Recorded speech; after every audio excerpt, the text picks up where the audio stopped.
रोटी दो चाय और दही बनाए। हेलो दोस्तों, तो कैसे हैं आप सब। तो आज भी हम करने वाले हैं एक क्रियाकलाप जो कि लिया गया है आपकी पुस्तक रिमझिम कक्षा 4 के पाठ जैसा सवाल वैसा जवाब से। तो जल्दी से खोलिए अपनी पुस्तक और निकालिए पृष्ठ संख्या 10। तो हमें यहाँ क्या करना है, खोजो कहानियां। तो हमें कुछ कहानियां खोजनी है। शायद बीरबल की चतुराई के किस्से बहुत मशहूर हैं। जी हाँ, हम बचपन से ही बीरबल की कई कहानियां पढ़ते हुए आते हैं। तुम भी बीरबल का एक ऐसा किस्सा ढूंढो जिसमें वह अपने जवाबों से सबका मुंह बंद कर देता है।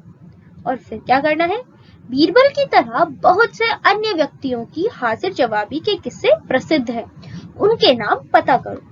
तो पहला हमारा प्रश्न था कि हमें करना है, हमें एक ऐसा किस्सा ढूंढना है जिसमें बीरबल ने अपने जवाब से सबका मुंह बंद कर दिया हो। तो चलिए पढ़ते हैं एक ऐसा किस्सा। एक बार अकबर ने ऐलान किया, जो व्यक्ति सारी रात नंगे बदन इस नदी के पानी में खड़ा रहेगा उसे मेरी तरफ से भारी इनाम मिलेगा। यह सुनकर एक गरीब ब्राह्मण ऐसा करने के लिए तैयार हो गया। वह पूरी रात नंगे बदन नदी के ठंडे जल में खड़ा रहा। अगली सुबह उसने दरबार में अकबर से अपना इनाम मांगा। अकबर ने उससे पूछा, तो पूरी रात कैसे कड़कती ठंड में पानी में खड़े रहे? वह ब्राह्मण बोला, राजन, आपके महल में एक दिया जल रहा था, उसकी लौ को देखते हुए मैंने पूरी रात बिता दी।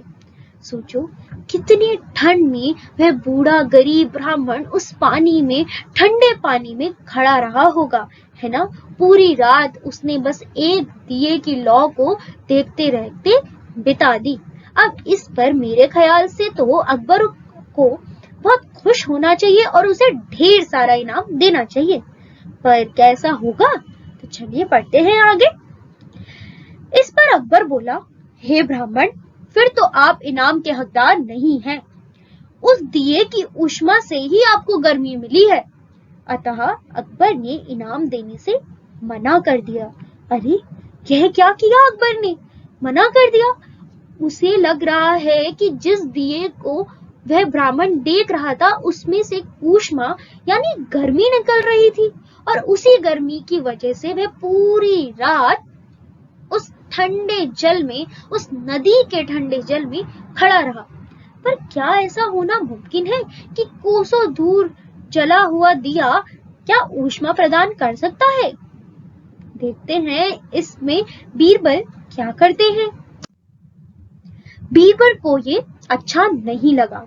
अगले दिन बीरबल ने अकबर व अन्य दरबारियों को खिचड़ी खाने को निमंत्रण दिया। सब सही समय पर पहुंच गए, परंतु बीरबल का कुछ पता नहीं था।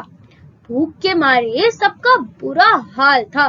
अकबर ने सिपाही से कहा, जाओ देखो बीरबल को इतनी देर क्यों हो रही है। थोड़ी देर पश्चात सिपाही आया और बोला, जहां पना, खिचड़ी पक रही है। बहुत देर हो गई परंतु खिचड़ी परोसी नहीं गई। अकबर ने इस बार फिर पूछा, क्या बात है, देर क्यों हो रही है? बीरबल ने कहा, जहां पना, खिचड़ी पक रही है। इस बार अकबर ने उसे देखने की इच्छा जाहिर की। अब अकबर ने वहां जाकर देखा तो दूर ऊंचाई पर हांडी लटक रही थी और उसके नीचे थोड़ी आग जल रही थी। अकबर को बहुत गुस्सा आया। उसने बीरबल से ऐसा करने का कारण पूछा। बीरबल ने कहा, जहां पना, जब दूर से आती दिए की रोशनी की ऊष्मा से ब्राह्मण को गर्मी मिल सकती है तो ये खिचड़ी क्यों नहीं पक सकती? अकबर बीरबल की बुद्धिमानी पर खुश हुए और उस ब्राह्मण को बुलाकर इनाम दिया।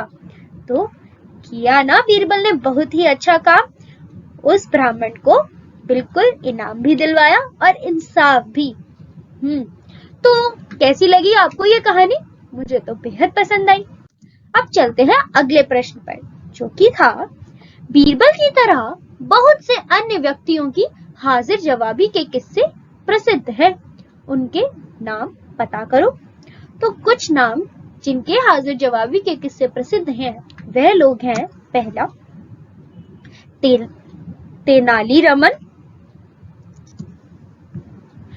मुल्ला नसरुद्दीन और शेख चिल्ली। जी हाँ, तेलानी रमन, मुल्ला नसरुद्दीन और शेख चिल्ली। जी हाँ, अब आपको क्या करना है? अब आपको इन तीनों लोगों की अलग अलग कहानियां ढूंढनी है, पढ़नी है और मुझे भी बतानी है। तो मिलते हैं अगली बार एक नई कहानी, कविता या क्रियाकलाप लेकर।